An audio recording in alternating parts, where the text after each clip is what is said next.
They chose her move over my graduation. So I walked away and never looked back. It was supposed to be one of the proudest moments of my life. Graduation. For years of sleepless nights, overworked semesters, student loans, and sacrifice, all leading to that one moment when I'd finally walk across the stage. I imagined it so many times. I'd scan the audience, see my parents waving, my mom crying, my dad smiling for once. I thought maybe, just maybe, I'd finally feel like I mattered in their eyes. That this day would mean something not just to me, but to them too. I should have known better. Let me back up. I'm the oldest of two. My sister, Emma, is 3 years younger than me, and she's the sun in our family's solar system. Charming, funny, beautiful, charismatic, she was always the one people gravitated toward. Especially our parents. From the outside, we looked like a perfect suburban family, dad with his steady accounting job, mom who volunteered at school fundraisers, and 2 kids who got good grades and stayed out of trouble. But beneath the surface, it was always clear who the favorite was. I was the quiet one, the bookworm, the kid who followed the rules, kept my head down, and tried to earn approval. Emma didn't need to earn anything, she expected it. And she got it. Every time.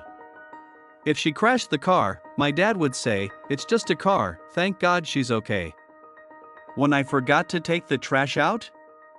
"Why can't you be more responsible?" When she failed her math test, "Math isn't her strength, we'll get her a tutor." When I got a B+, what happened? "You were doing so well." I didn't hate Emma. At least, not at first. It wasn't her fault that our parents idolized her. But resentment builds slowly, like rust. It starts with tiny flakes, and before you realize it, the whole foundation is corroded. By the time I was in college, I had stopped expecting much from them. They rarely visited campus. Emma's dance recitals, volleyball games, and later her social events took up most of their free time. But I still held out hope for my graduation. I worked so hard. Took extra credits, worked 2 part-time jobs to minimize loans, pulled more all-nighters than I can count. I wanted that moment. The moment where they'd see what I'd become. That all their energy on Emma hadn't been a waste, because I'd succeeded too, even if they hadn't noticed. I sent out invites 6 weeks in advance. My mom responded with a heart emoji. Dad didn't reply. Emma said she'd try to be there if she wasn't busy. I booked a small dinner after the ceremony, reserved a table, bought a nice shirt. It was going to be my day. Then, the week of graduation, Emma called me. She was moving. Just across town, nothing major, but she wanted to settle in before starting her new job. She needed help packing, moving furniture, organizing. And my parents? They dropped everything. Took time off work. Rented a van. Started helping her prep before I even picked up my cap and gown. 3 days before graduation, I reminded my mom on the phone, "Hey, don't forget, the ceremony's at 3 p.m. on Saturday. You guys still good?" "Of course, honey," she said breezily. "We'll try to be there, but Emma's move is turning into more work than we expected." I paused. "So, you might not come?" She laughed a little. "Don't be so dramatic. We'll see how things go." That should have told me everything. Saturday came. I stood backstage with the other graduates, heart racing. I kept peeking into the audience from behind the curtains. Looking for them. Nothing. 3:05, no call. 3:20, nothing. 3:40, my name was called. I walked across the stage to claps from strangers and a couple of college friends. But no parents. No sister. When it was over, I sat alone on the lawn with my diploma in my lap. The sun was setting, the air was warm, and all around me, families were hugging, taking pictures, laughing. I stared at my phone. At 4:12 p.m., a text came in from my mom. Hope the ceremony went well. Emma's couch didn't fit through the hallway, lol. So stressful. Call you later? That was it. That was all I got. They didn't come. Not because someone was in the hospital. Not because of a family emergency. Because Emma's couch was stuck. I didn't respond. I couldn't. My hands were shaking with a mix of anger, disbelief, and the quiet ache of not being surprised. That night, my roommates threw me a small party. I smiled, thanked them, and tried to forget. But when I got back to my apartment, the weight came crashing down. I cried. Not the dramatic kind of sobbing, but the silent, bitter kind. The kind that leaves you breathless. I felt like I had spent 4 years climbing a mountain just to find no one at the top waiting. 2 days later, I confronted them. I went to their house unannounced. Emma's moving boxes were still on the porch. My mom answered the door like everything was fine. You didn't come, I said. No hello. No small talk. Just that. She blinked. To what? My graduation. Her smile faded. Sweetheart, we told you Emma needed help. It was a timing issue. My dad joined us. Don't start, okay? We can't be everywhere at once. I wasn't asking you to be everywhere. Just to show up for me. For once. Emma came out from the kitchen, holding a soda, looking unbothered. You're seriously mad about this, she said. God, grow up. I looked at them. All three of them. And in that moment, I felt something inside me crack. I'm done, I said quietly. My dad rolled his eyes. Don't be childish. No, I said firmly. I'm done trying to earn your attention. I'm done pretending this family is normal. You made your choice. And I'm making mine. I turned around and walked out. They didn't follow. The silence that followed was deafening and healing. Weeks turned into months. I blocked them on social media. Changed my number. I moved to a new apartment in a different city. I got a job, a good one. Made new friends. Found a therapist. I didn't feel happy at first. I felt lost. But I also felt free. Like I didn't have to prove myself anymore. I wasn't the background character in my own life. Eventually, word got around the family that I had gone cold. My parents painted me as ungrateful, selfish, overly sensitive. But I didn't care. For once, I wasn't living in the shadow of Emma's orbit. Then, about a year later, something I never expected happened. Emma emailed me. Just a short message. Hey. I know we haven't talked in a while. I wanted to say. I'm sorry. About everything. I almost deleted it without reading. But something stopped me. We ended up meeting for coffee. She looked tired. Hollow, even. She told me everything. How the pressure to always be the favorite had crushed her. How she never got to be vulnerable because she had to be perfect. How our parents' obsession with her success had turned her life into a performance. I envied you, she admitted. You got to leave. We talked for hours. For the first time in our lives, it wasn't about who was better, who got more attention. It was about two siblings realizing they were both hurt, just in different ways. We're not best friends now, but we're honest with each other. And that means something. As for my parents, they never truly apologized. Not in a real way. There were half-hearted emails, a holiday card or two, but no real remorse.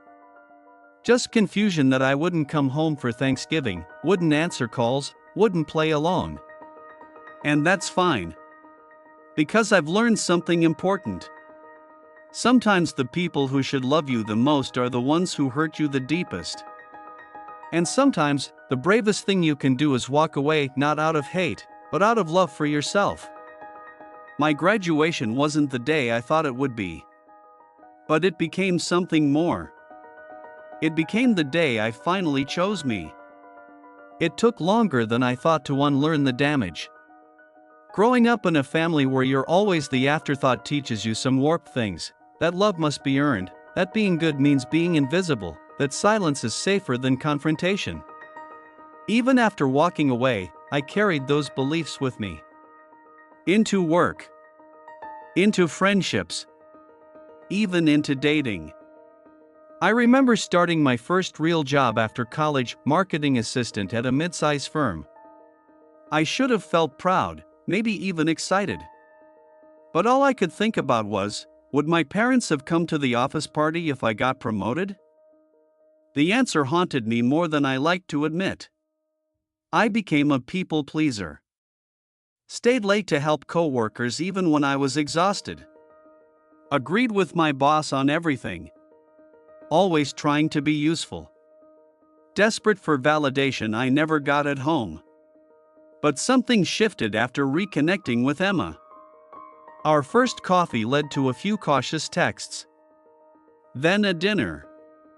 Then, slowly, more real conversations. She opened up about how fake everything felt growing up, how our parents didn't just expect her to shine, they demanded it. There was no space for her to fail, to cry, to just be human. They didn't favor me because they loved me more, she said once. They favored me because they needed me to be someone I wasn't. You just happened to be the kid who didn't cause them shame. So they ignored you. And I was the show pony. It didn't excuse what happened. But it explained a lot. Eventually, we talked about the graduation day again. She admitted she could have pushed harder to delay the move. I was selfish, she said. I thought they'd go with you. And when they didn't, I didn't speak up. I let it happen. I believed her. And more importantly, I forgave her. But that didn't mean I was ready to forgive our parents.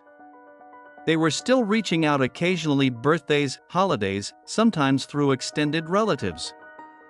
But it was always the same tone, like I was the one who broke the family, like I owed them an explanation. One day, I got a letter in the mail. Actual paper, handwritten. It was from my mom. She said she missed me. That she didn't understand why I was being so cold. That they'd always done their best. That line. We did our best. I stared at it for a long time. Angry. Confused. Almost amused. Because maybe, in their minds, they had done their best. But their best meant showing up only when it was convenient. It meant loving conditionally. It meant turning blind eyes to how much damage they caused, so long as the image stayed perfect. So, I wrote them a letter back. Dear Mom and Dad. You say you don't understand why I walked away. Let me explain. It wasn't just one day. It wasn't just missing graduation. It was a lifetime of being invisible unless I made myself useful. It was watching you drop everything for Emma, again and again, while I became the safety net you never noticed. It was being told I was too sensitive whenever I spoke up. It was never being enough. And on the one day I truly needed you, the day I earned something on my own, something that should have mattered, you chose her couch. Not a fire. Not a funeral. A couch. I don't need an apology. I don't even need acknowledgement. What I need is distance. Not out of bitterness, but because I finally learned how to choose myself. That's not cruelty. That's survival. Take care. Your daughter. I never got a response. But that was okay. Writing that letter felt like breathing clean air for the first time. Like stepping out of a house filled with gas I didn't know was poisoning me. For the first time in my life, I didn't feel like I had to explain myself.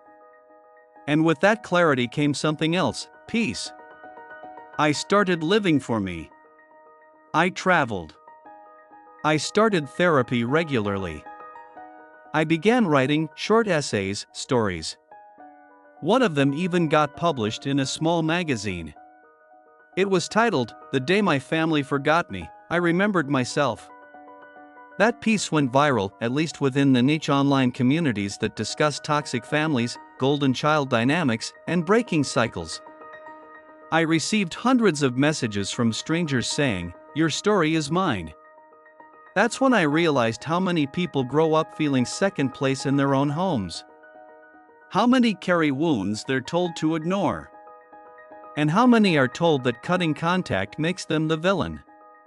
The truth? Sometimes walking away isn't selfish, it's sacred. About 2 years after graduation, I saw Emma again, this time at her apartment, no boxes in sight. She was calmer now. Softer. Still figuring herself out, like me. She told me our parents were still confused. That they didn't get why I was so angry. That maybe I overreacted. I laughed. Not bitterly, just tired. Let them think that, I said. Let them believe whatever makes them feel innocent. I don't need justice.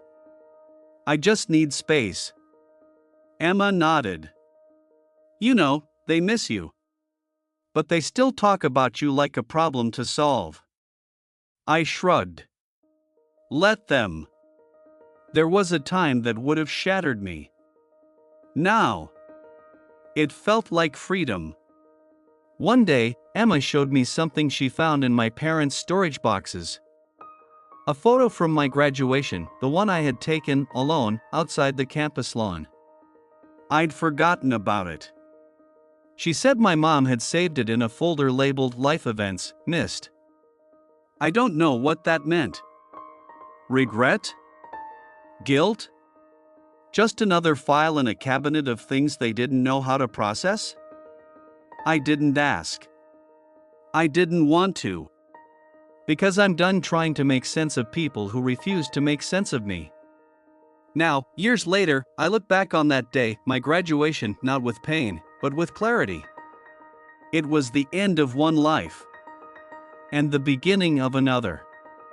The life where I stopped chasing approval. Stopped playing the understudy in someone else's story. Stopped shrinking so others could shine. I'm not angry anymore. Not really. I'm just done.